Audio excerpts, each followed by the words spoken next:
మా జీవితాల్లో అందరికన్నా త్యాగం చేసి చాలా కష్టపడిన మనిషి ఎవరంటే మా అమ్మ.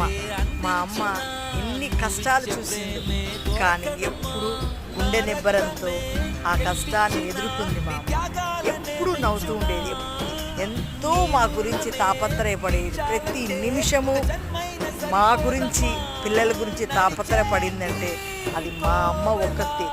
గుట్టుగా సంసారం, ఒక ఫ్యామిలీని ఎలా చెయ్యాలి అంటే అది మా అమ్మ దగ్గర నుంచే మేము నేర్చుకున్నాం. ఆ ధైర్యం కానీ, ఆ కష్టంలో నుంచి బయటపడడం కానీ, ఆ గుండె నిబ్బరం కానీ మా అమ్మే మాకు నేర్పించింది. My mother is great.